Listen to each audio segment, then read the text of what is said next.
Tiverton, regularly scheduled Tiverton Town Council for Monday, December 10, 2012. Well, we'll begin with the Pledge of Allegiance.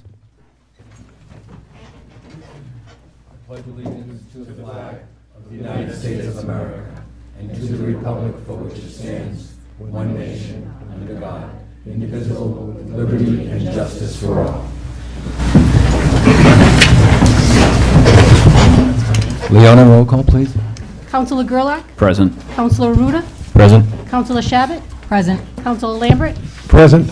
Councilor Roderick? Present. Councilor DiMederos? Present. Councilor Pelletier? Yes, ma'am.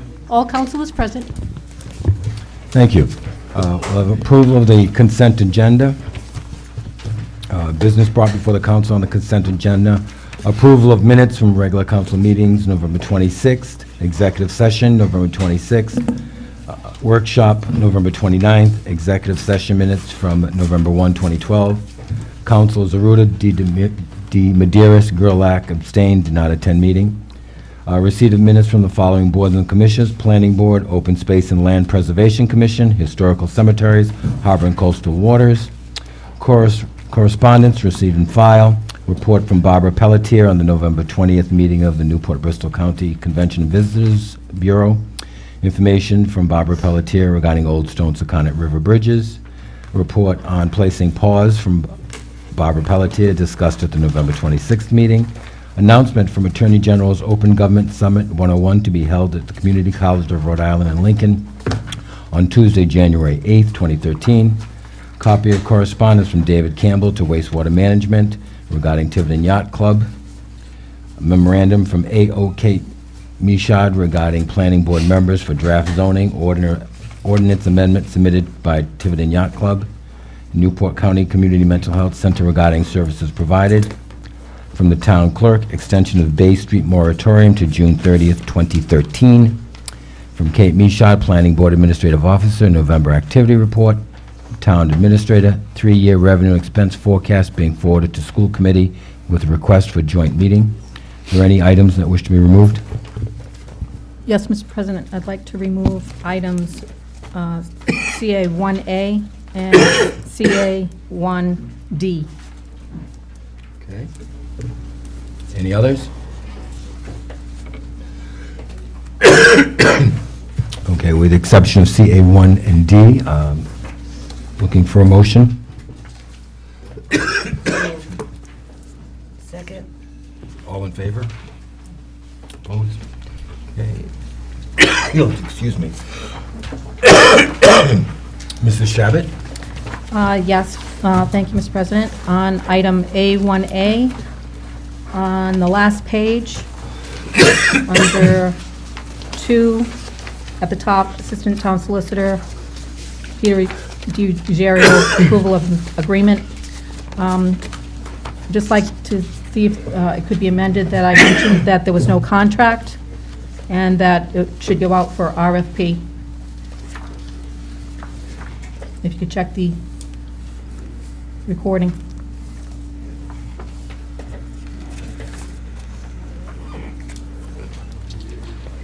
If that's a motion, I'll second it, if you want it amended. Okay.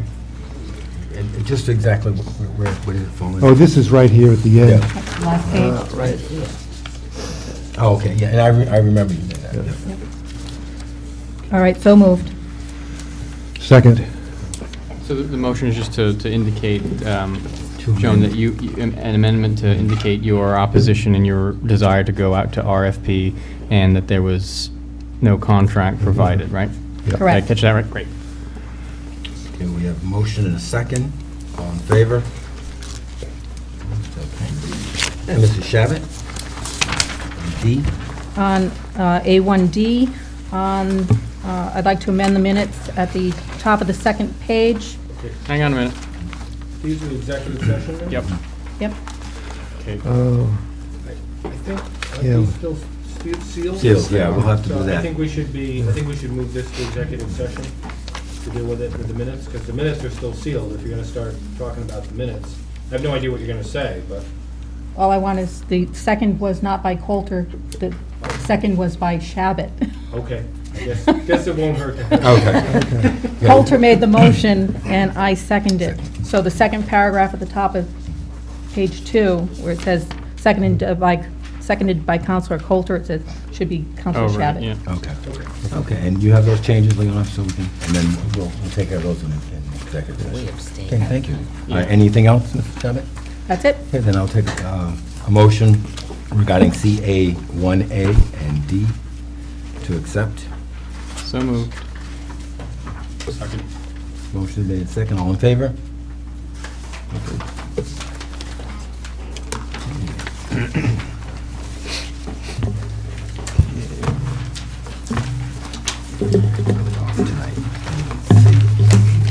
Okay, Town Administrator.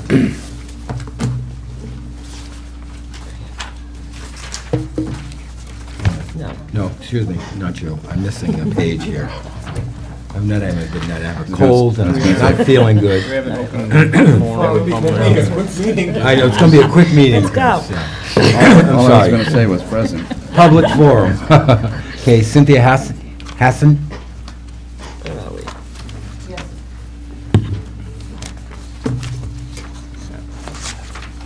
don't know why it's like Yes. Thank you. Good evening. Thank you for hearing me. I You can understand. keep it if you'd like. Oh, Microphone. And use the microphone, please. Okay, thank you.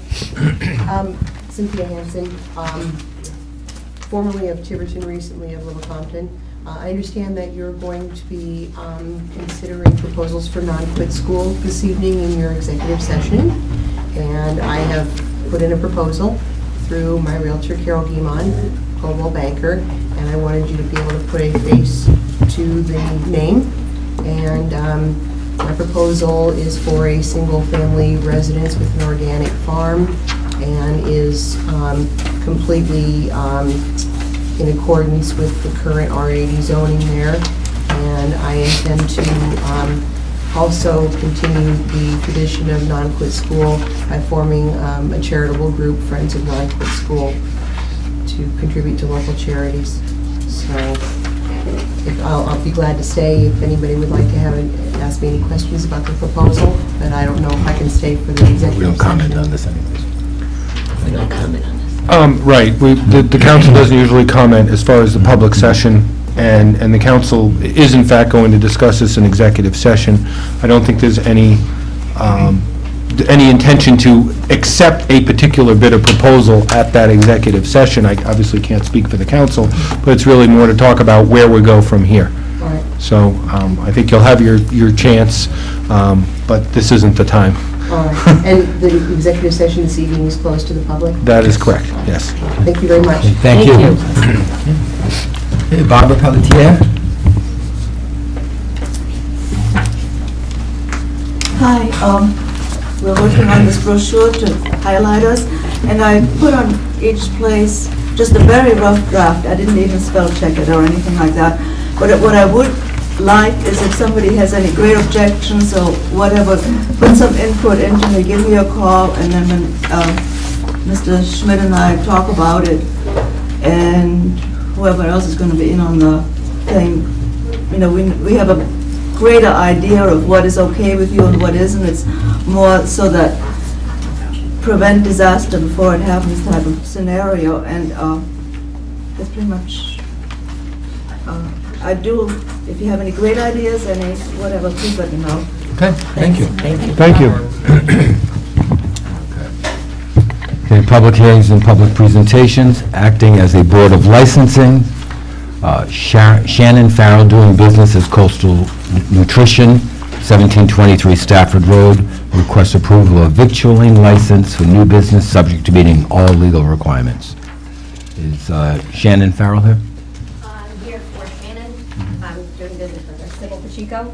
I'm from Tiverton, Rhode Island. Please sit and use the mic. Sure.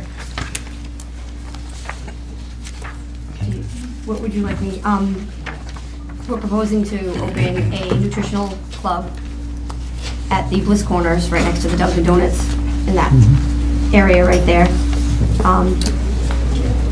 We're just waiting for the, all the legal requirements are met. The only thing we have to do is wait for the Board of Health to come down after we get all the rest Now whereabouts in that plaza is it going to be? It's right, the plaza kind of is in the L, Yep. it's right in the little corner in the corner. It used to be something. Yeah, I'm trying to remember what it was. It's before. the Coastal Cycles. It was Coastal Oh, it was Cycles. the bike shop. It was the bike Okay, shop. that's Yes. what I thought, but I wasn't sure. That's how we reference things in this town. Yeah, what used to be there. What used to be. Anyone in the public have anything to say? I move that we approve the victualling license for Shannon Farrell, subject to meeting all legal requirements. Second. Councilors, anything to say? Is this, are you selling food? They're For- protein shakes, yes, and that's why we need the Board of Health to come in and just approve us also and get a license from them, and we will be doing that. So do you have like a menu? It's not really a menu, they're protein shakes along with herbal teas. Thank you. You're welcome. Okay, we have a motion and a second. All in favor? Opposed? Thank you very much. Congratulations. Thanks very much. Are we required to have a menu on file, Andy? Andrew?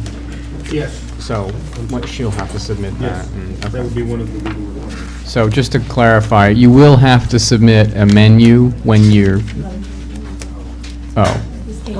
Oh, okay, you did submit a menu, all right. Yeah, then, okay. Never mind, oh, okay, Yep. great. If there's anything else, I'll be glad to do that. Is there a menu in that, Leona? Part of the requirements of a victualling license are that you have to submit a menu. Yeah, just basically submitting a menu of what it is that you're serving. Okay. I can do And we'll, not a problem. that's part of the requirements to issue the license, so. Okay, Thanks great. very much. Thank you. JL Construction, 1 Pierce Avenue, Marion, Mass. Requests approval of a street excavator's license, subject to meeting all legal requirements. Anyone here from JL Construction? JLC? How you doing? Good, how are you? Good. My name's Dimitri Costa. Please speak into the mic. To the microphone, here we go. Hello, hello? Hello?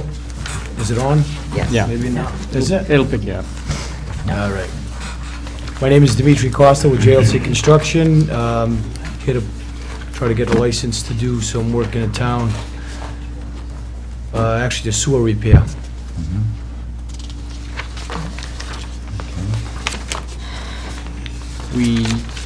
Is this your first time working in Tiverton? Yes.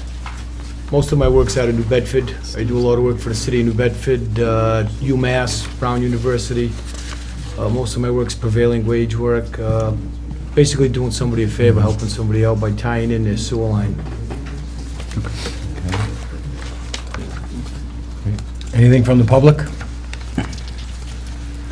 Any councilors?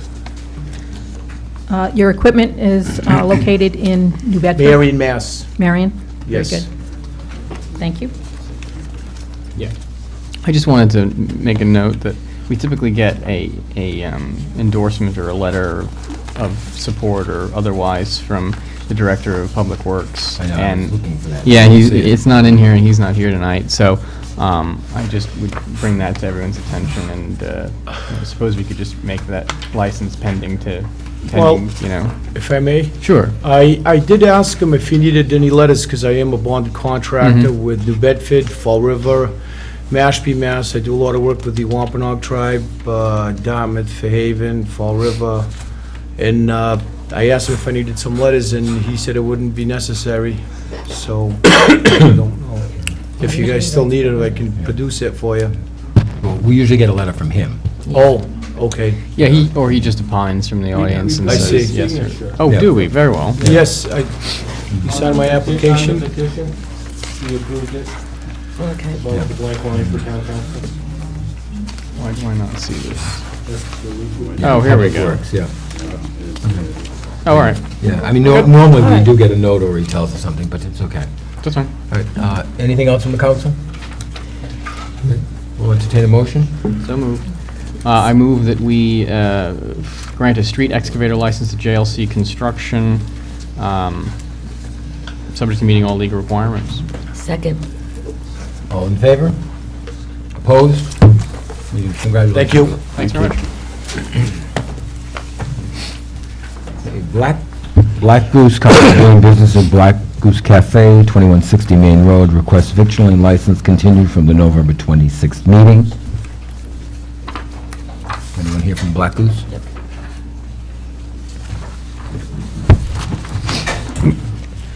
Mr. President, but before you get going, I just want to make clear for the record, I guess we've got some emails that were sent to the council, but they may have been sent to private addresses.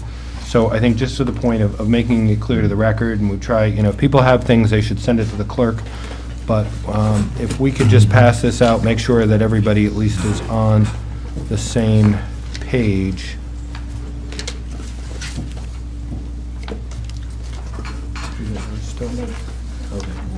This is an email dated December 10th, actually, I'm sorry, December 7th. It was sent from Kathy Ryan to the clerk and several of the counselors at 4:39 p.m. Goose license fence update, and it includes an earlier email from Kathy Ryan at 11:25 a.m. on December 7th, where she set forth information. And then there was also information received dated December 7th, 2012 from, still another one from Kathy Ryan and Herb Tracy. So just, I want to make sure that everybody knows what's in the record. I think we've all received it, but just in case. Did you want? Yes, we'd like a copy, please. I want to make sure you...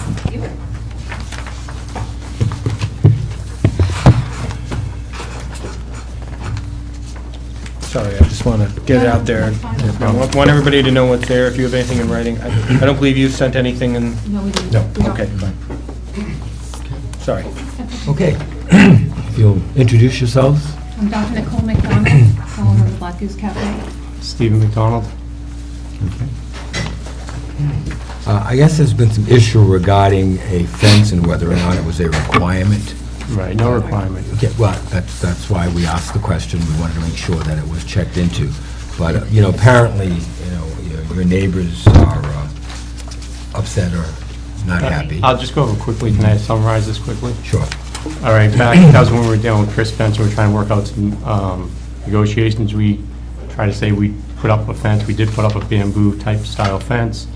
They didn't like the fence. We stopped at that point because there was supposed to be mutual consideration. They were supposed to do their part. They never did their part. They just kept harassing.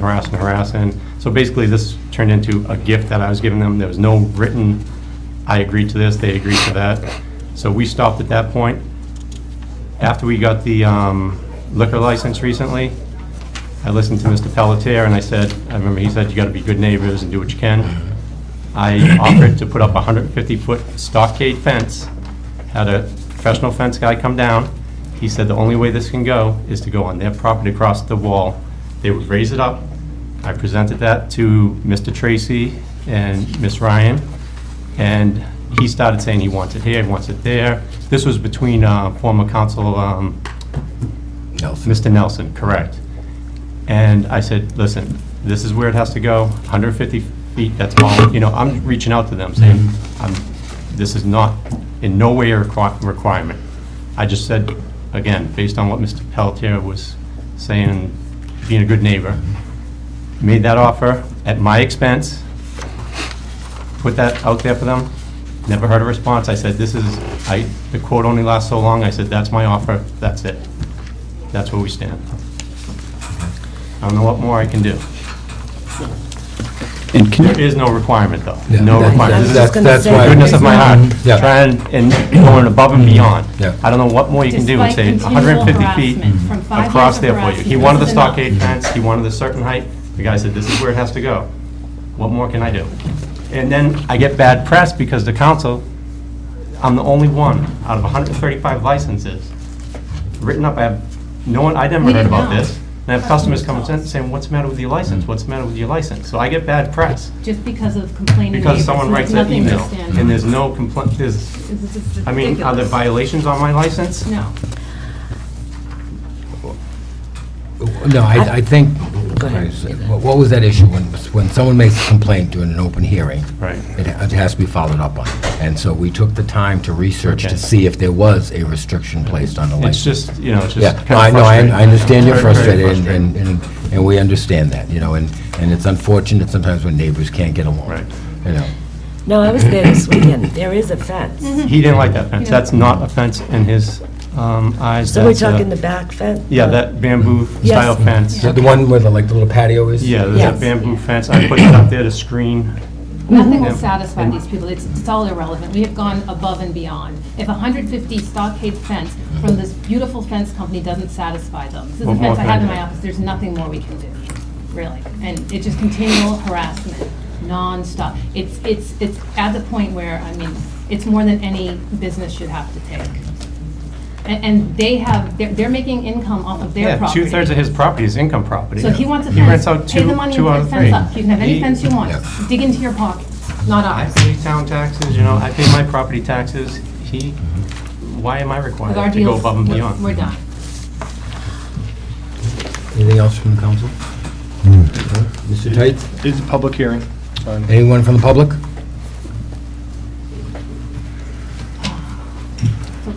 I move that we grant victualling. Just see if anybody's coming up. Is somebody coming, somebody is coming Oh. up. Herb Tracy, 8 Bridgeport Road. I'll agree with Mr. McDonald in regards to our meeting with Chris Spencer. And in regards to our meetings with the former town councilor, we had set it up so that I would have liked to have met face-to-face with Mr. McDonald. We set up a couple of meetings, and Mr. McDonald did not arrive. He just didn't show up. Never set a meeting. Never That's set, ever. never set a face-to-face meeting. Never, ever, ever. And I would not meet with him face-to-face No. because he's cost me so much money, I don't even want to look at him. That's what I'm telling you. In regards to a fence that was to be put up, Mr. Nelson had brought something verbally, and I said, well, I'd really like to, work this out and just see where we're going with this. And that was the extent of it. Now, in terms of this bamboo fence, it does not block any sound, it does not block any light, and we are, from the time it was put up, we're constantly hearing telephone conversations, people get on their cell phones, and we hear those from the patio, from the walkway. We are hearing conversations, people who are sitting on the deck. We would really like to have our privacy back. Now, if Mr. McDonald does not want to meet face-to-face, that's his prerogative. I am willing now, as I was with Mr. Nelson, willing to sit down and work out something that would at least block the sounds that we keep hearing. I think, I think we deserve a little bit of our privacy in that regard. We put up trees, okay? We do have plans to put up more shrubs to block some of that as well. So we are putting some of our own funds into this as well. And we'd be able to meet with them halfway. And I'm making that public statement right now. I don't know how loosey-goosey we're going to get with this, but what we have heard that, Herb, that aside, putting this bamboo fence aside, it's impossible for us all to know what transpired between, this meeting that happened but didn't happen and with the counselor, and probably we don't know what was said and what arrangements were made. Did you hear this proposal of a 150-foot stockade fence that would have, because if it has to go on his property, you've got to get his consent to do it, anyway, and so that's where we stand right now. So is that something that you ever were made aware of or put on notice of as they were offering that? Or did that not get through to whatever channels this negotiation is going through? No, it really didn't, because at this point, that sounds like something that we could live with, as long as what it did was to block the sound and block some of the light that's coming through. So, What's the maximum height allowed? Do we know? 6 feet, 7 feet with the permission of the building inspector. Anything else has to go back to zoning, which is what we've tried to avoid. And presumably this fence would have required no zoning relief. It was It'd be a 6-foot stockade, correct? six No. foot. No. No. He wants it like 15 feet up in the air. We had said the maximum height that was permitted by the code. The problem came when the area to our west, the property to the west that the Black Goose is at now, was backfilled into an area that was not in the original plan, and that has raised that side of the wall higher, so that if we put a 6-foot fence on our side of the property, it would be a 4-foot fence on the other side, and it wouldn't do anything.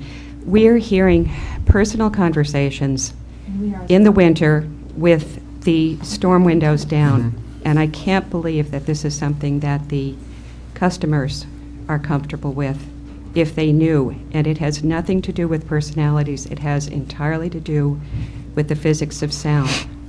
The exterior development was different than what had been discussed and agreed to. But the thing now is, we have an agreement that was made in good faith beginning in December of 2007 in a discussion with Chris Spencer. We have a letter from March of 2008 from the McDonald's lawyer, Mr. Malloy. The completion date that he proposed was August of 2008. Stephen had talked with Herb, and it was an amicable thing that construction would be starting soon on that. We had no input into the bamboo screen, which isn't working. We had, in good faith, taken down a maple because it was nearing the end of its lifespan. We had previously cabled it before the restaurant was opened so that there wouldn't be any accidents, because the tendency of those trees, and this is from the tree warden, is that limbs break off. We had lost a large limb during Hurricane Irene, so we took the tree down. That was fine, but nothing is growing in the area where those roots are. We've not yet been able to find anything that will grow in that space. A fence, which seems reasonable between a commercial and a residential property, and which I've seen in the code, is a reasonable accommodation. My question is, if that agreement was made in good faith in 2007, when will it be up? I'm not familiar with this 150-foot stockade fence. I believe that would have solved the problem. I have to rely on our town solicitor. I believe that was not a requirement for the license. It wasn't. So whatever agreements that you two can come together, it's between you two. There is no requirement on the license for a fence. Here, just let me ask a couple more questions. That bamboo fence right now is taller than I am, so I'm 6 foot. It's 6 feet tall, and that required no zoning relief, right? It's on your side of the fence. But, yeah, that's just fastened. It It's a allows temporary air to go through, structure, so okay. that if I put a stockade fence up there, there's not enough support, because a stockade fence has to be Right. drilled into the ground. There's just not enough support there. So what I'm asking is, can you get to 6 feet above that wall with the fence that you're talking about, the stockade fence? Or What is it they going to would- be a knee fence? No, what the From this- fence, the Highland fence was proposing is putting it basically right along the wall. It would probably have to go through and get a waiver from the, we'd be willing to have that, the fence, the support on our side of the property. Okay, yeah, let me get my wallet out. We're I mean, done. come on. So if this doesn't have any bearing on our license, we'd like to get on with other things to do. So This is like- in all respect, I don't No, have time probably to go, we have put so much time and energy. We all have very busy lives. So I just want to get our vittling license and then just move on. Okay, again, you know, talking to the town solicitor, Andy. Yeah, I don't think, it doesn't appear, you do have authority to put controls and so forth on it, you know. For example, entertainment license has to be indoor, windows, doors have to be shut, things like that. Vittling license, you know, if you had police complaints or something like that, you certainly would have the authority to impose conditions, including a fence. I don't see that here in this case. This really is a private matter between them, what may or may not have been agreed to with them back in 2007 with Chris Spencer and since then. I've been very much involved with what the zoning board imposed. And that came to the council, and then it went back to the zoning board on appeal. And it happens that what is in the zoning board decision is not necessarily what was said at the zoning board hearing, but it's the zoning board decision that was on record that these people relied on when they bought the property, the conditions of which control it. So, and there's nothing in there about a fence as part of that written decision. The only thing that would apply vis-a-vis the victualling license here is the requirement that they not have food not be served on the patio. I think that's been carried over. The requirement of the zoning board was people can go in and order their food, but they have to carry it out themselves to the patio rather than having a waiter or waitress take their order on the patio. That's the only zoning condition that I know that would apply to this victualling license.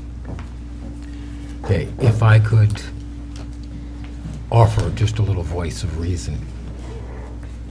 I'm going to ask Jim, the town administrator, to speak to both of you and see if an amicable solution can be reached. You know, this is Tiverton, these are neighbors, we should be able to get along, and I can understand how frustrating it is for you and how frustrating it is for you. But I think both sides need to just say, you know something, let's find out the best place to put a fence. They're willing to put up a fence. Not anymore. We're done. Okay. We're done. You don't know how many times I've tried. I've tried every time I leave here. I listen to you guys, and I try every single time, and he continues to harass the hell out of me. Every vendor they've called, they call the police on a regular basis. They do not stop. We are Do done. not stop. It's constant harassment. I cannot just keep going and saying, all right, I'm going to do it this time. And If he I wants can a only dig fence, so he can deep put in this one up. heart. I mean, that's it. I got to draw the line somewhere. I left the offer out there, 150-foot fence. And he's very This is well the aware quote. of that. He's very well. And aware he of started saying, I want some over here, I want this Yeah. here, I want that there, and I said, that's it, I'm, And no it's conditions. unfortunate, it's a beautiful fence company, and they really lost out on a great opportunity. Highland Fence does immaculate fences, but. Mr. President, I've been following this now ever since I've moved into town. Me too. I wish all parties the best, but this really is a private dispute. It has absolutely nothing whatsoever to do with the licensing. It is not a condition of the license. It never was a condition of the license. Hopefully the four of you can work out something. But as far as I'm concerned, as I said a couple of weeks ago, this is a private dispute, and I don't think the town should get involved in it at all. And that's why, Mr. President, if I may, I'd like to make a motion that we grant the victualling license to Black Goose Company, subject to meeting all legal requirements. We have a motion. Second. Any discussion? We have a motion and a second. All in favor? Opposed?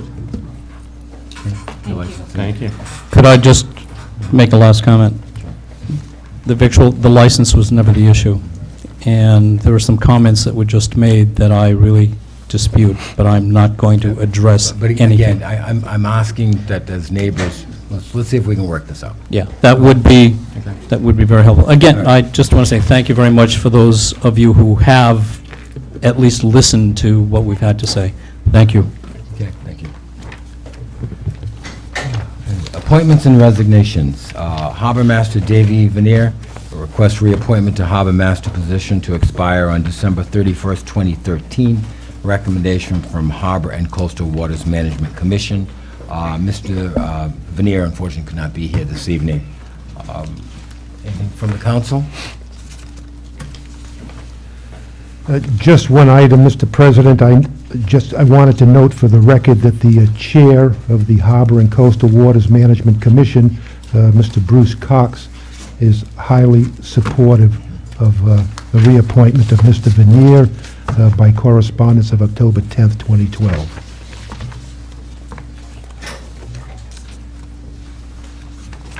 Anything else?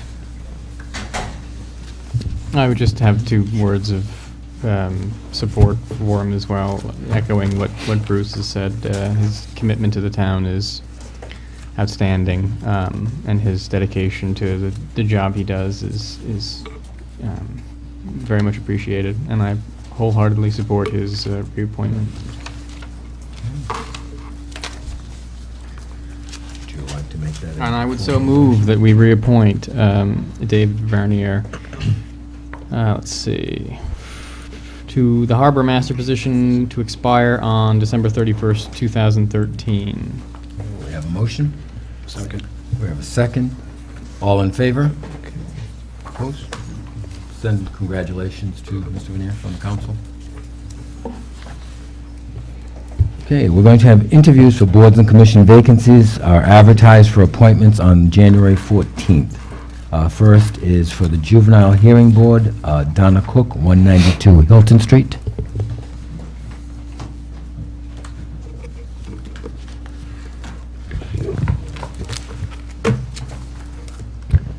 Okay, Ms. Cook. Yes. Unfortunately, we don't have our favorite counselor, Cecil Leonard, who would always ask the first question. What does he ask? Usually asked is why you wanted to become an Were you familiar with the charter regarding this? Yes, I copied the part about what the juvenile hearing board is, and and the boards and commissions, the review on that. I feel that I can handle this. I've raised, I think you have what I wrote. Well, actually, because the public out in television land does not have this before. I can read it. So if you could just tell us a little bit about yourself. It asks why, past work, volunteer experience. I'll just tell you that I really haven't done volunteer experience in Tiverton, but I did it by proxy. So my husband could do it. I stayed home, took care of things. So I think I volunteered in spirit. So anyway, I'm currently retired, and I worked as an LPN for 21 years, a charge nurse and supervisor. I hold a Massachusetts and Rhode Island license, and I worked 11 years as a flight attendant for American Eagle Airlines. Let's see, and it asks when I'm available, and I think this is a position that you're available when you're needed, so I can do that. I've lived here 37 years. I grew up in this town. I came here at 12 years old, and I moved out for a little bit, but I came back. I have raised 3 successful children, and with the help of my husband, and I'm a graduate of the first Tiverton High School class of '69, and that's and we started that going. Where am I interested? I'm interested because I would like to help and support a young person and family in crisis. Like I said, I've raised 3 successful children. Wasn't always pleasant, but we got through it. So I know the difficulties of raising a child, and I know you have to say no a lot, and can't always be their best friend. You're not supposed to. You're supposed to be the parent. It's a difficult job, and I think sometimes parents need a helping hand. I think the most important job of the hearing board is to come together and work with the family and find a solution to assist the young person and put them on a track to success. The way I look at the juvenile board is that I'm given a number of, I call them tools to use to help the family and the child set on a course of success. And they do say what the tools are. I call them tools. My volunteer experience has been to help my husband so he could. And I also belong to the Tiverton High School Boosters Club, and right now I belong to STOP. And when I was a flight attendant, I was the local executive council president of my union base of 150 flight attendants. And that was a volunteer position. I graduated from Tiverton High School, Rhode Island Junior College, LPN, and I got a certificate for the flight attendant school, and that's my story, and I'm sticking to it. Thank you. Any questions from the council? No, I think your application was very sincere. I appreciate you stepping up, especially in this capacity. Okay, thank you. Okay, again, we're not making appointments right now. We're only doing interviews because there's still a period of openness for more people to apply, so we have to leave it open until that closes. Okay. Thank you so Fair much. enough. Thank you. Stonebridge Committee, Harris and Gruber, 345 Hancock Street. Evening. Mr. Gruber.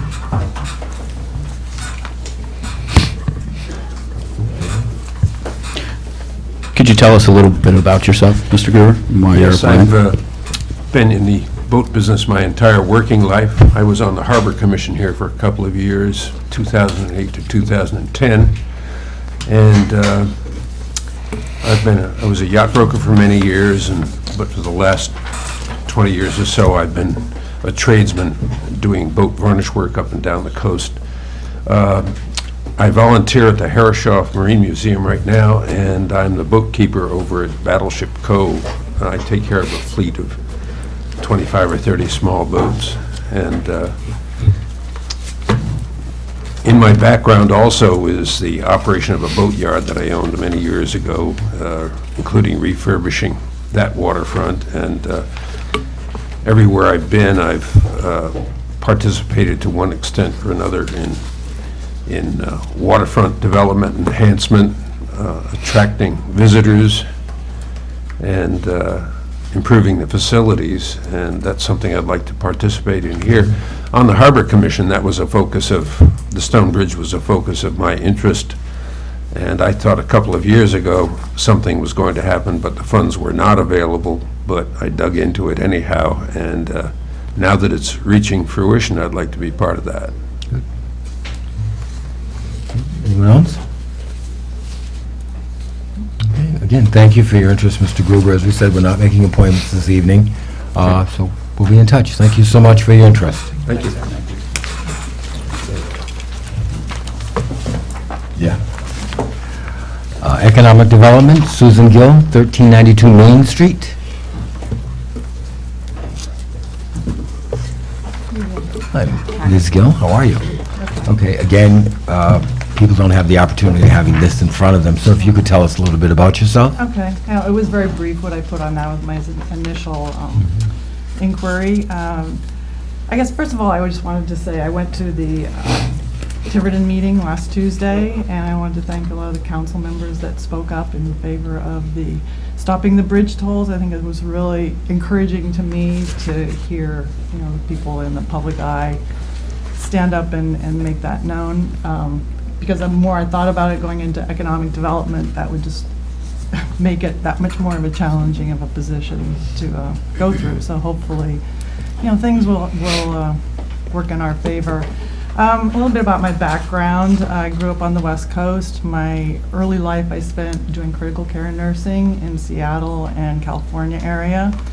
I joined the Navy, and I moved to Washington, D.C. and worked for 3 years at Bethesda Naval Hospital in the critical care division. After that, I got married, and I left the Navy, and that's when, well, actually, then we lived in Virginia Beach, and then we moved to Providence, Rhode Island, where my husband started a job here. So we've been in this area about 22 years now. And after I stopped nursing, I had 4 children, 4 daughters, and they're all grown now. The youngest one is a junior at URI. So So I have, I got to a point where I had more time, and so 6 years ago I decided to start a business. And I was doing a retail coffee shop cafe on the east side of Providence, where we had lived for 10 years. I enjoyed it. It was hard work. I worked 12-hour days, 7 days a week. And it was a successful business in the Wayland Square area, and I learned a lot.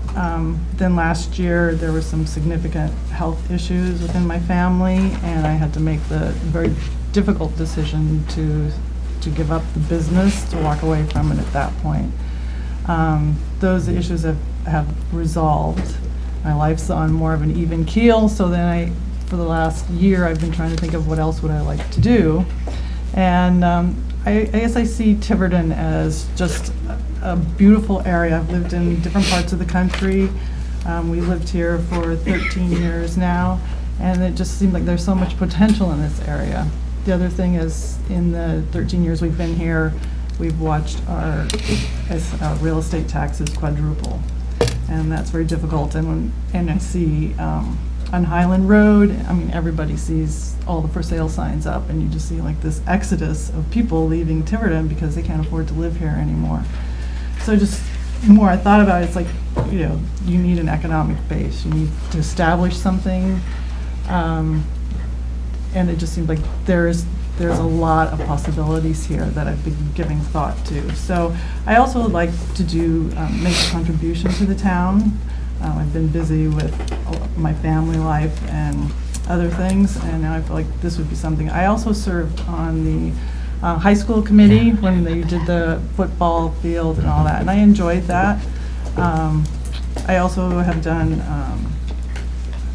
work on the St. Stephen's Altar Guild when we lived in Providence for about 3 years. I did that, and then I was the director of that for about 2 years until we moved to Tiverton. So I enjoyed doing contributions. I enjoyed being busy. Like I say, I work 12-hour days, so hard work, I'm not afraid of doing it, and I'm healthy enough, I'm still capable of doing it. I enjoy people. I have ideas, and I also would like to see how things work in this town, because a lot of it, I'm sure there's always like a learning curve to understand, you know, how things have to work and how things are going to work. But it's like, in order to make this area move forward, you have to get ideas and you have to figure out ways to get things moving. So that was what interested me in doing this. So thank you for considering me. Thank you. Anyone else? Thank you so much for your interest. Okay. Thank you. Thank you. Stone Ridge Committee, and please forgive me if I mispronounce your name. I was waiting. Mary Zimbrowski.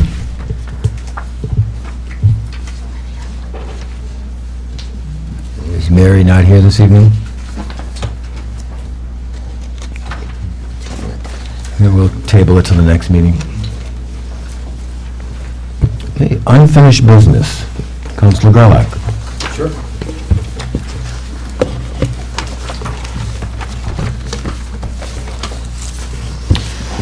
Thank you, Mr. President. So this particular matter was tabled from our last meeting, and I'm glad that we have the opportunity to address it this evening. Really, just for folks attending, just some additional background here. One of the first set of minutes that I had the opportunity to review were from the Conservation Committee of September 18th, 2012. And I was really alarmed by what I read regarding the ongoing water quality issues at Stafford Pond. As a teenager, I lived on Stafford Pond, my mom, and so you know, I had, I guess I still have, a pretty good familiarity with the area. And you know, I went and I picked this up, which was right in the back, if anybody wanted to grab a copy of it, and really get a good primer in terms of what the long-standing history of the water quality issues at Stafford Pond have been. So, you know, I fundamentally believe that safe, clean drinking water is a right for all of our citizens in town, and that we, as a council, have a responsibility to ensure that for everyone. So I think this issue is really important to address. I wanted to begin the process of getting, of this dialogue. I believe this is not going to be a one-and-done kind of thing. I really want to see us take the first step here this evening and then figure out next steps. But really wanted to baseline for everyone regarding the current status of Stafford Pond, look at some data, hear from Mr. Romatowski, kind of what he believes the issues to be, and then take it from there. I think as we think about moving this issue forward, I would love to see this be very inclusive and collaborative. There are a lot of key stakeholders involved here, not only us here on the council, but you know, everyone who lives, works, you know, goes through recreation on the pond, so on and so forth. So in any case, I really appreciate the council taking the time to start to address it. So with that, I guess I'll turn it over to Mr. Romatowski. Thank you. Tom Ramatowski, Chairman of the Conservation Commission, for the record.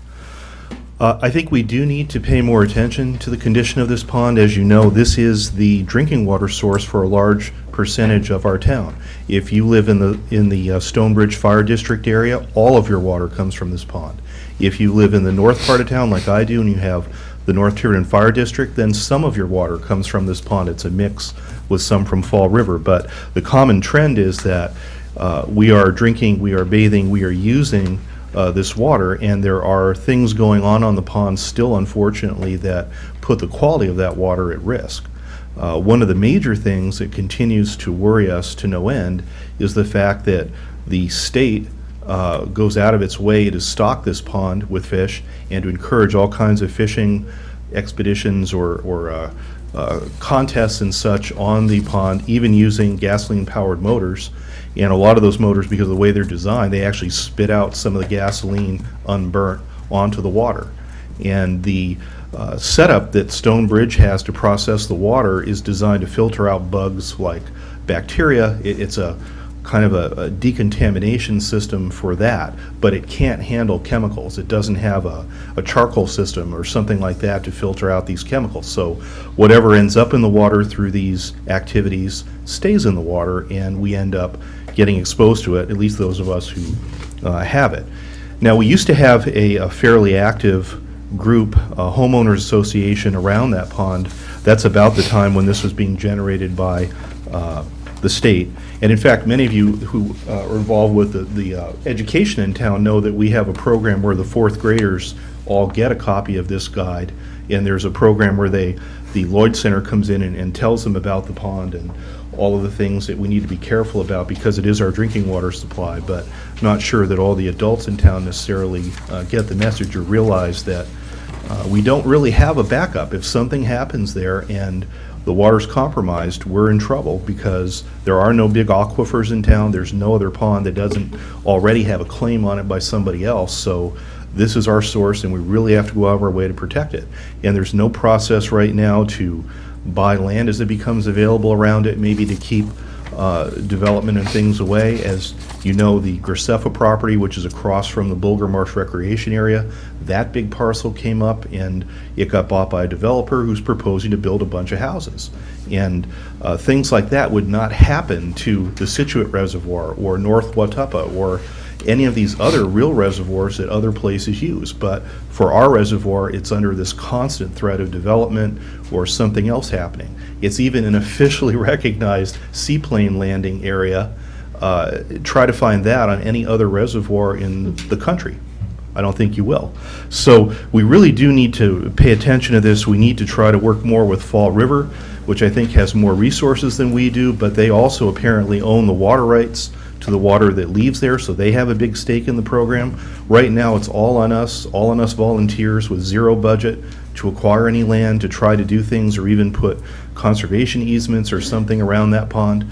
I just think we need to do more than we've been doing, because if we don't, we're going to really have a problem one of these days. They're not making any more areas or ponds like this that we can use for our water supply. And I'd appreciate any thoughts you would have, or any action. Periodically, maybe we can bring this up as we have more information to keep you informed as to what we know, and see what we can do to foster some sort of collaboration with our neighbors to the north that own a lot of the water, apparently.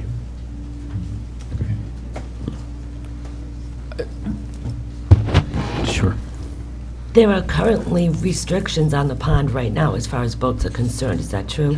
That's true, although I put that flyer out that apparently now, and this was written by Stonebridge, and this is what really got us going again, because it said that large boats with up to 200 horsepower engines are being allowed in these fishing contests, when really, I thought the restriction was 10 horsepower or less. So, again, this is the state doing something to us without any real input from us, the people that are going to suffer if something goes wrong.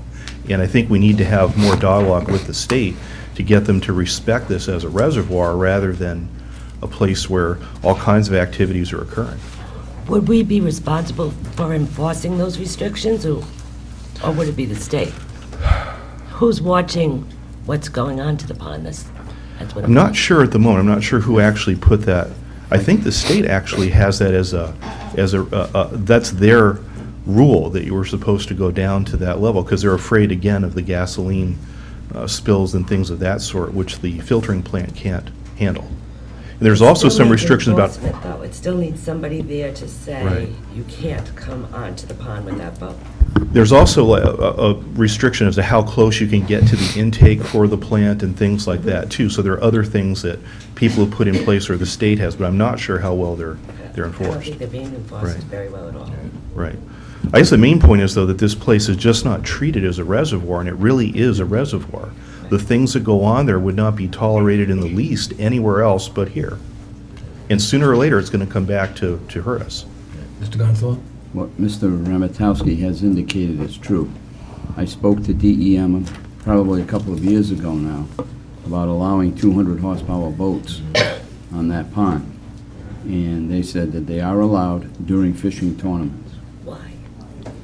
Otherwise, they're not, but during the fishing tournaments, they can bring up to a 200 horsepower powered boat on the pond.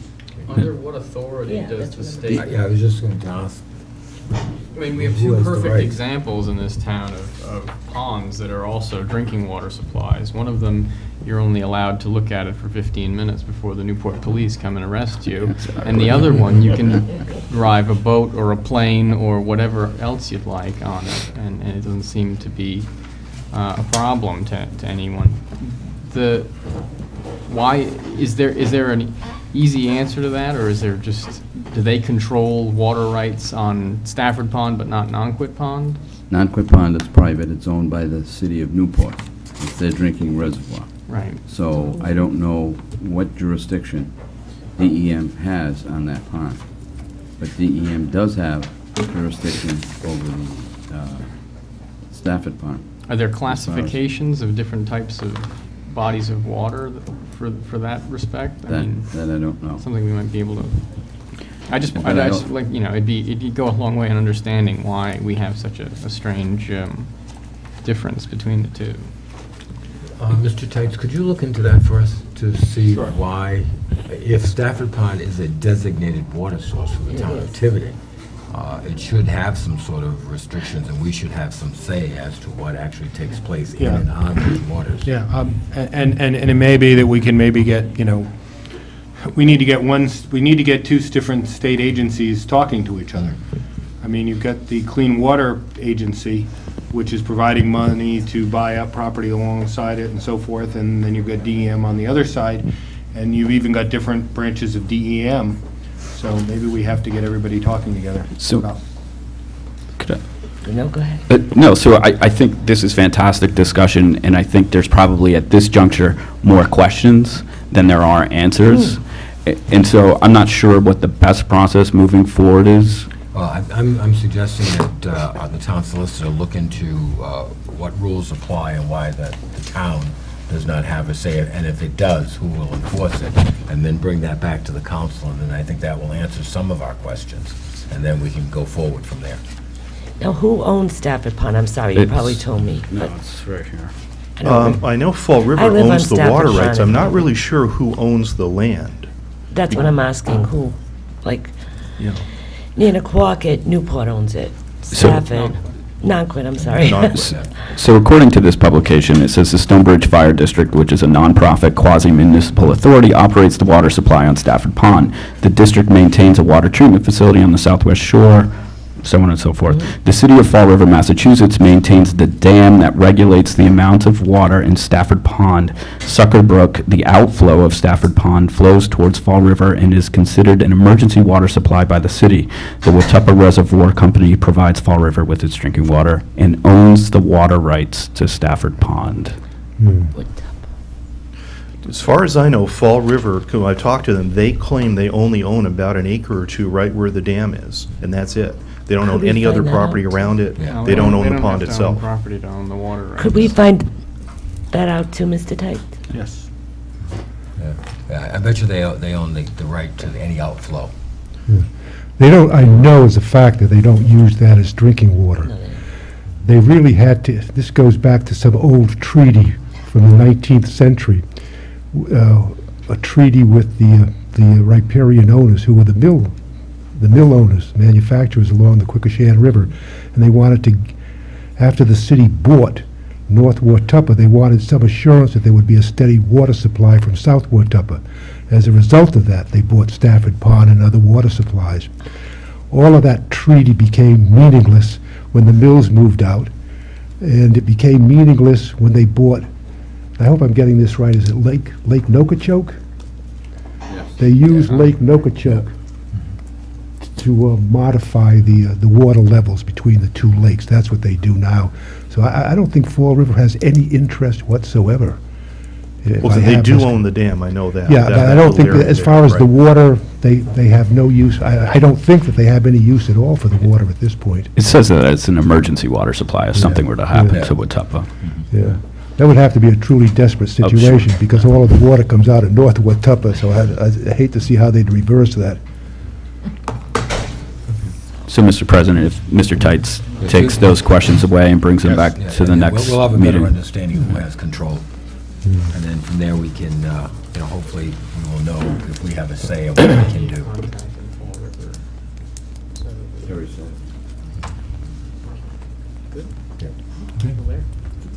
Anything else, Mr. Ehrlich? No, I think this is a good first step. Thank you, everyone. Thank you, Mr. Thank you. Thank you. Council Lambert, status report on the town treasurer. Mrs. Surratt here? Okay. Just a brief introduction to this, and also my apologies to Mrs. Surratt on the possibility I've overreacted as usual. I first made this request as an item, and I'll read what the request is as you've written it, Mrs. Surratt. I have been asked to provide an update of the expected financial status of the town of Tiverton. Okay. My original request to Mrs. Mello to put it on the agenda was the result of reading a letter to the editor in one of the newspapers saying that the town council had raided what is it called, the general fund. And I said, well, why would somebody write something like that? I got over that, but by that time I had put it into an agenda item. As I was going to remove it as an agenda item, I thought, well, if somebody writes it in a letter, and maybe that somebody really does believe this, and maybe we should bring up to date the newly elected people on the town council as to exactly what our financial position is. I think it's an excellent financial position, but I wanted you to confirm that for us, Mrs. Surratt, and give us the numbers, and really giving the numbers to the new members of the town council. Well, if my addition is correct, which I hope it is, we've only added to the surplus. Probably know in about 10 days. Could you speak into the microphone? Sorry, we'll probably know in about 10 days the actual audited number, but as I see it, this is a very good approximation. And for somebody who doesn't have this in front of them, your projected general fund balance, is that the $2,823,576 number? Yes. Okay.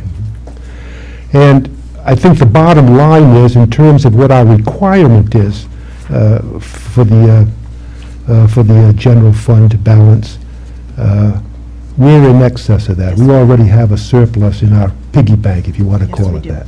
Okay. That's what I just wanted to confirm. And again, I apologize for dragging you in here this evening with that, but I'm sure the letter itself is informative for the new members of the town council. And our projected surplus is $207,000 Yes. For this fiscal year? for this fiscal year. Just, do you have the math off the top of your head? What's the 2,000,008 and change as a percentage of our, I'm sorry, I didn't hear what the you... $2.8 million general fund balance as of June, the end of June, what's that roughly as our percentage of, I know there's some difference of opinion is how to, But the question has always been, is what is our operating budget? Right. Is it the whole operating budget, or is it just the municipal operating budget? or is it So it would last be year's two or this year's, calculations. or? But Okay. either one, we're in excess of it. 3.5, maybe? At least. Yeah, I was gonna say, maybe At even least. 4. Okay, great. I was going to include that, but then I thought it would get too Yeah. convoluted trying to explain that we haven't been able to properly define Yeah. operating budget as it's designated in the charter. But $207,000 is that's pretty tidy. That's a tight very budget. nice, That's very good. nice. First of all, Mrs. Surratt, I want to congratulate you on being elected as our town treasurer. And secondly, I just want to make sure that we will be hearing from the auditor. Yes, we will. Do you know when that's going to be scheduled? You know, they've been very busy, and we've been pretty much done as of the end of last week. And I've been after them to schedule something, so we will. Because usually by December, we usually at least have a preliminary. I should have Yeah. a draft. Okay. I sent an email out today, looking for that. All right, well, thank you so much. All set? Thanks, Thank you. Denise. Thank you.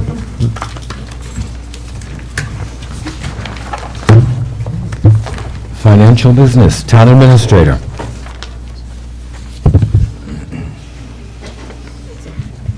We recently negotiated and ratified the police contract, and one of the line items in the contract that was negotiated was an annual $500 for health and wellness. I'm sorry, I'm going to interrupt. I was not paying attention. I'm stepping away from the table.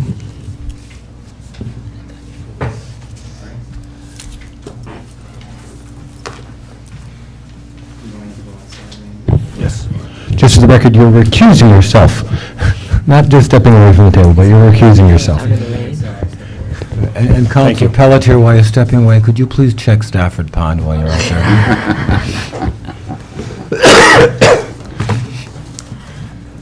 Okay, Mr. Gonzalo. Again, in the negotiation of the police contract, one of the line items that we negotiated was a $500 reimbursement with receipts for health and wellness.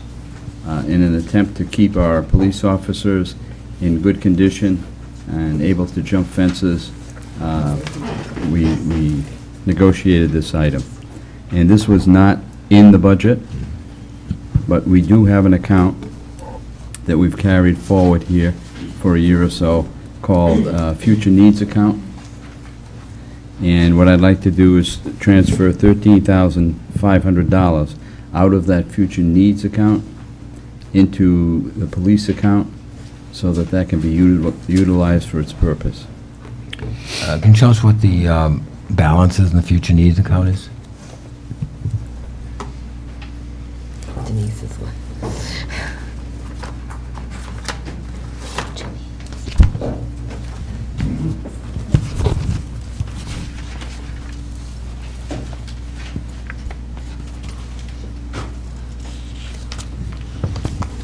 $78,000. Thank you. Any questions from the council? Does this just, for my own kind of edification here, when it goes into the police account, is it a dedicated line item within the police account that it can only, okay. Nothing else? I'll entertain a motion. Sure, I'll make a motion to approve the request from the town administrator to transfer $13,500 from the future needs account, 102-799, to the police health and wellness account, 333-107. Second. We have a motion and a second. All in favor? Opposed? The motion carries. Thank you, Jim. Under new business, Todd Struck, Amicable Congregational Church, requests council authorization for a 5K walk run. I'm actually, I'm Sharon Garner. I'm Todd's wife. I actually submitted the request.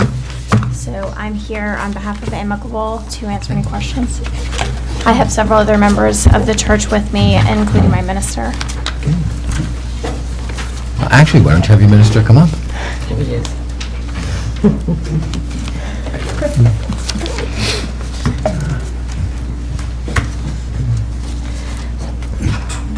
Hi there. Bill Starrett, minister at Amicable Church. I'm just here for moral support. Okay. If you could just tell us a little bit about what the walk run is for, and you know.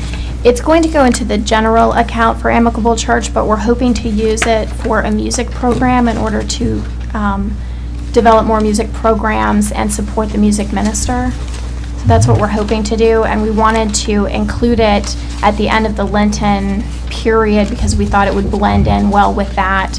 It's sort of an effort on the church's part to bring people into a healthier lifestyle, and that would include going on the 5K run at the end. I just had a couple questions, Mr. President. I support this. I think it's a great idea. I just had a couple questions. So I assume getting town council approval is part of the state application process that you reference? I believe so. We have to get approval from the state to use the state roads. Okay. But I believe this is the first step. We also I haven't met with the police yet, but I believe that's also after you all approve it that we need to do that. Okay. This is the first time I've ever There's organized no this, yeah, so sure. I don't know. And then, so I would assume that, and I understand you'll speak with the police, that you'd have to close Neck Road and Sepauwett as part of the race. Do you have a sense in terms of the max number of runners? The more runners we have, the more fundraiser we get. Sure. And the goal is that this will become an annual event. Yeah. And so that we're hoping there'll be more and more. Yeah. We're hopeful that this could attract up to 200 runners. Well, it's run walk, so that runners and walkers. Yep. But we're hoping for around 200. Yeah. I think it could be a great boost for, economic activity down in that end of town. Those types of races always are. My only concern in this is, don't want to put the cart before the horse, is the potential for trash down in that kind of sensitive area of the woods, now that we were talking about Non-Quit Pond as a water source. So just something to be mindful of, but I'm sure you guys will take care of it. I'm sure they'll be very mindful of that. Chief Blakey. Yes, good evening. I am in favor of the run. I've actually had scheduled a few of them. It is a good fundraiser. My concern is driving the area. The race is going to be run one direction, then back in the same direction. You'll have the slower runners or walkers, and it's going to narrow the road. That's my concern, safety.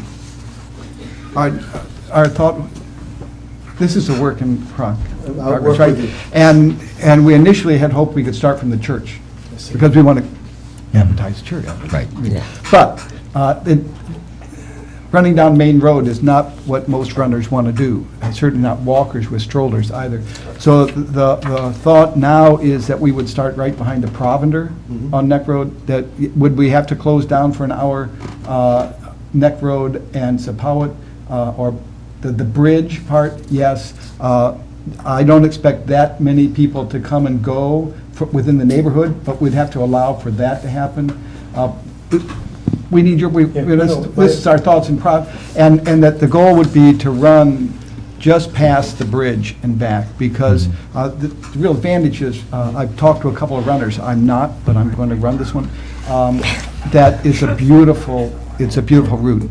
And it'll attract runners, because you'll go not only by the pond, but you get down to the bridge. It's a very nice route. Actually drove it today just to get a better feel for it again. Just received the agenda request today, so I went down there. And it's great. The breeze is good. It takes your mind off the running with all everything to look at down there. My concern, I said, rolling hills, narrow roads, some spots, where you're going to have the slow and the fast runners probably on opposite sides of the road, which we encourage them to do. Therein lies someone comes over and they see someone coming into one area, they go to the other side of the road, and there's another group. We've had calls of people lining up across bicycles as well, lining in 4 or 5 abreast. That's my concern. If we can work this somehow, that we could actually work and close off one side of the road, maybe, I know you're trying to make money, but to require a couple of details would be for safety. I really would like to not have the details and you could make, put the funds where you'd like them to go. But my concern is that the narrow roads, the rolling hills, and both sides of the streets. Yeah, we'll work on, our concern is public safety too, not only for the runners, but the drivers as well. We don't want to, but on the one hand, we don't want to ruin anybody's life. No. But we figure we'll aggravate someone for an hour, Saturday morning. With the council's blessing, I'll work with you, and we'll set it up whichever way we can with the sides of the road, or possibly even moving it over to one side of the road for that hour. By closing one lane. On one side, Yeah. maybe the way we'd like to go. But we'll talk. Thank you. Well, I'm in full favor of this, and I think it's a great addition to the town of Tiverton. We're hopeful. So I will. Mr. President, I just have one thing just to make note, just, I guess maybe make sure there's plenty of notice for all the people on that route, who live on that route, that they understand what's going on that morning and maybe can possibly plan around it themselves and maybe minimizing the traffic as well. So if you're not using Main Road anymore, do you actually have to go to the state for a new parade road race permit? Or is it just a local? I don't know. I mean, I don't mind going through the state. If they're not using Main Road as a state road, do they still have to get the state permit? Here, and we could actually sign off on it, send it to them, or fax it to them, they'll sign off on it. It's always good to have a parade route. Just in case. It always gets people before the council, and you know what's going on throughout the town when they do have the form. So. And we are expecting a crowd, so it will affect Main Road, because it'll, I'm talking to Ms. Betancourt at Gray's Ice Cream and talk to the Provender, and I need to talk to Mr. Ware about that, because we're going to need parking around that area. But we see it as a boon for them, because after you run that, you're going to want to stop in at the Provender and grab an ice cream. Right. I did read your handout, and you can get in touch with some running clubs. They'll help you do the splits, stuff like that. It's a work in progress, believe me, but you need parking and trash pickup and water splits. Right, we're aware of that. We'll talk. Thank you. Okay, great. Then I will entertain a motion. So moved. We have a motion. Second. Second. All in favor? Congratulations. And we'll send you each one a personal copy of the registration form. And you can walk and read I'm it. thinking town council. Gee, little relay. Yes, and I will take the shortest leg. I'm a runner. Thank you. Thank you. Did I mention?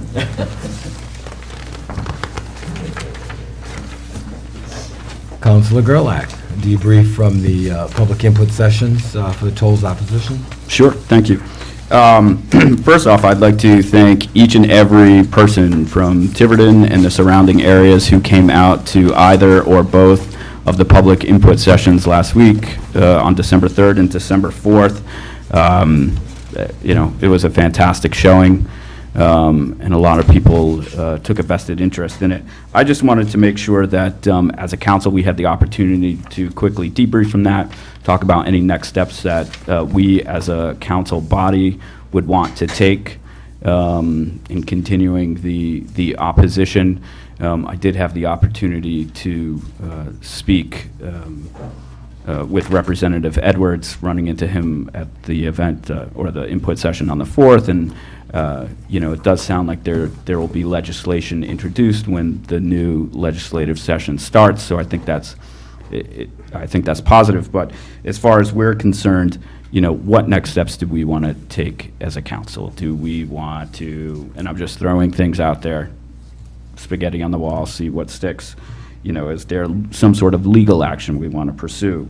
Is there, you know, there was talk of trying to pursue a, you know, an independent economic impact study.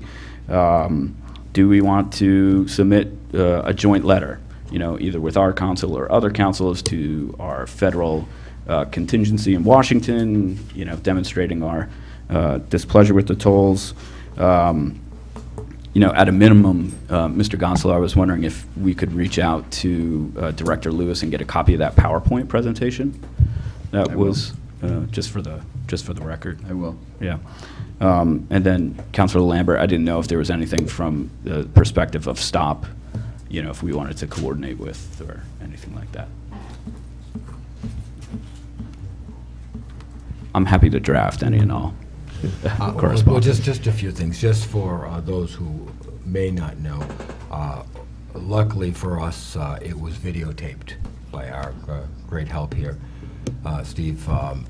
We were under the impression that the DOT was going to videotape these meetings, and they did not. It was strictly audio and a stenographer. So we have it, we have it recorded. We've spoken to our Rhode Island delegation, and hopefully they will put legislation forth to do something to stop this. Right now, I think the town council, prior ones, have done a resolution regarding being in opposition to this. Right now, it is in the hands of the Federal Highway Agency. I will suggest that maybe we should write a letter to them, again, reiterating our opposition to the tolls. But I think the big thing is trying to get the legislatures who are not from the East Bay to understand the true impact of a toll, that it can happen to them, and probably will. Because unfortunately, as much as we yell and scream, if we can't get the votes in the legislature, there's nothing we can do. So that's why I really think that we need to impact our own state legislators beyond the East Bay and let them know our displeasure here on the East Bay. And I believe the governor already knows my stance, and I think we need to reiterate that and let them know that we will not be silent, and we will not go away quietly like they're hoping. And so obviously this is ongoing. Our hope right now is that the Federal Highway Administration will either ask for more information or delay it, and hopefully if it gets delayed long enough and gets beyond the August timeline, then that may not be an issue. But it's something that we're going to have to continue to be on top of. Yes, I agree, Councilor Roger Galzo. Maybe we should also, if we do have a correspondence, we should probably do it as a body of Portsmouth, Middletown, Newport ourselves. Maybe even four of them might have a say. They did have some representatives there speaking on our behalf as well. Bill, what kind of legislation is going to be introduced in January? I don't have any detail on that. Okay. It was My concern is that we missed the boat on the state side, and, well, not missed the boat, but it sailed and we weren't on it. And the vote has already been cast, and it's going to be a bit like putting the toothpaste back in the tube. We might be successful convincing the rest of the state that they were wrong, and to rescind it somehow, and I don't know how that would work. But my question would be, is next our federal delegation really the guys we need to talk to see if there's anything on their end that they can provide us with insight as to how, because this is going to go to the Federal Highway Administration. I don't know, I doubt they need legislative approval to do anything, but they certainly do listen to the federal delegates. Sure. And we have 4 of them. So. I think it could be a two-pronged approach. I mean, with both the state and the federal. Yeah, I just, I worry that I don't know enough about what's possible at the state legislature to rescind something that's already been voted and approved. So I just worry that I want to make sure we're covering all our bases. And we know we're going to the feds next, so. Just a point of clarification, in situations like this, who typically drafts the correspondence that might come from the council as a body? Usually the town clerk and the town administrator. Okay. And any insights from any, counselor is welcome. Oh, sure. I didn't know how the process worked. So are we looking to do this in the interim, or, because our next meeting is what, January 14th? 14th, yeah. And then I would suggest that a letter be drafted to our congressional delegation, voicing our opposition to the tolls. Federal?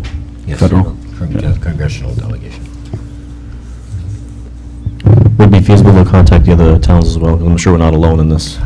We have Okay. in the past, and you know, and everyone has voiced their opposition, but no one has voiced their opposition collectively. Well, I've spoken to a couple of the gentlemen that were, well, actually just one of them. I think David Dennis from Fall River was there for the meeting on the 4th, but I've also spoken to Eric Pollan, who's on the city council in Fall River. Both of them have agreed to submit resolutions, and I dropped off a package of material that I had that I've been collecting to give some background information to Mr. Dennis, because he indicated to me that he in fact was going to shortly introduce a resolution before the city council in Fall River. So there is activity going on in some of those other communities. And if I could, there was one other issue, and I don't know quite where to go with it, that I came away with from the meetings that we had on the 3rd and the 4th in Portsmouth and Tiverton. And that is, it's still unclear to me what, we keep hearing references to economic impact studies. And I know a lot of people that appeared on the 3rd and 4th made presentations that were really directed to the obvious economic impact. I'm still not really sure that it'll have any impact here on the local level. I'm not even sure that it'll have any impact on the federal level. But one issue that I think that I'd like some insight into, and that is,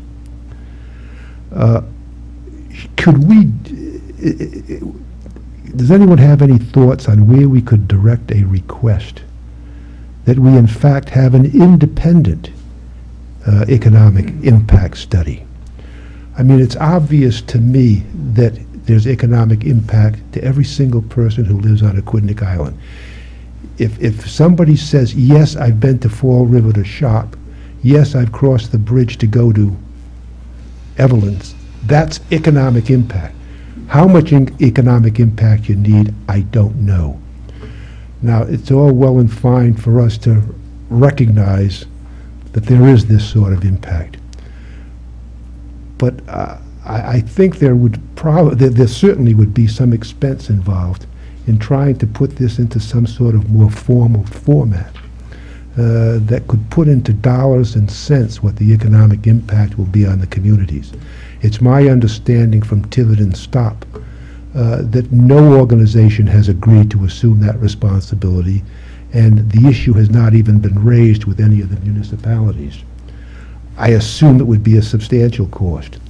Does anyone have any suggestions, or could we consider for the next meeting where we might be able to address that type of request, even if we have to address it to a number of different agencies and people? Address it to RIDOT, for example. We want money for an independent impact study, or to members of our congressional delegation, or even to the governor. But it seems to me at least we can go on the record saying we want an independent impact study to determine exactly, not this anecdotal experience that we can all speak to, but we want something more formal that might have a real impact in Washington, with people who would understand what the criteria would be for consideration of a report like that. And we don't know that. Well, I think that's something that we can request. I think also we should probably ask the Newport Chamber of Commerce, who may already have a lot of this information. So if I could ask Mr. Gonslow if he could contact Newport Chamber and our state delegation to see if there is anything there that we can draw from. The only thing I'm going to say that in asking from the state, it probably won't fall within the budget cycle, which means that they'll give us the money after the tolls go up. But at least we'll have something on the record that we'll recognize what's needed here, and that we've made a request. We understand what we want, and we've made a request to people, whether it's on the state or the federal level, whether it's to our congressional people, the Chamber of Commerce. But let's get maybe some letters out there with our next meeting, asking for support for all of the municipalities here in the East Bay for that type of report. Go ahead, James. Sorry. You got it? Yeah. Okay, thank you. Okay, anything else? All righty. Okay, our next thing is town solicitor, items and announcements. Thank you, Mr. President. You have an item there which is... I'm sorry, I that's skipped right. over town administrator.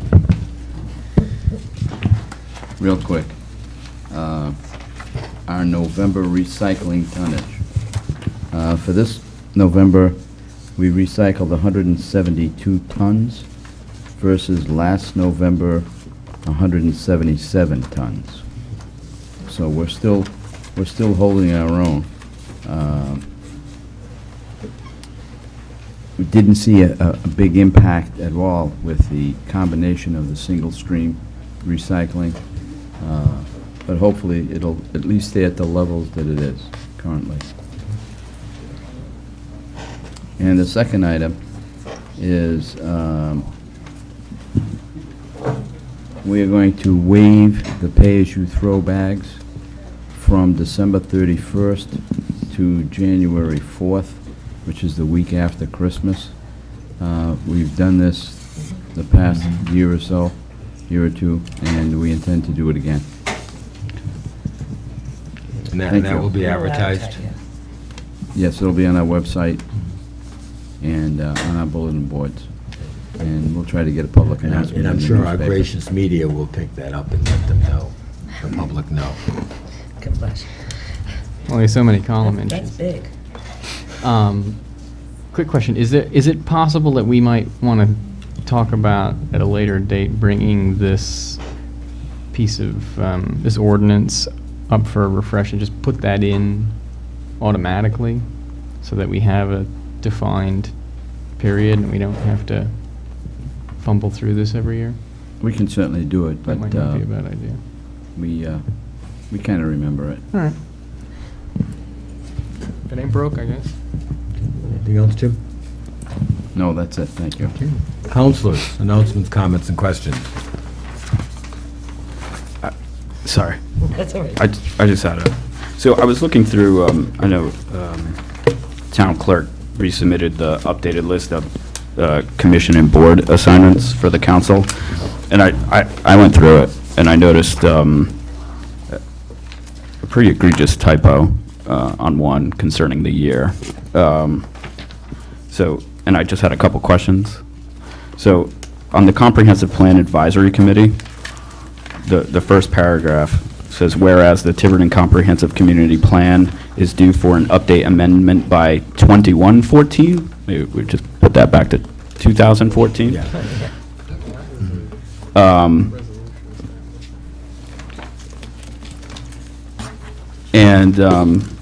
Then the Stonebridge Committee resolution states that the committee shall terminate not later than January 1st, 2013. Do we need to reinstitute that?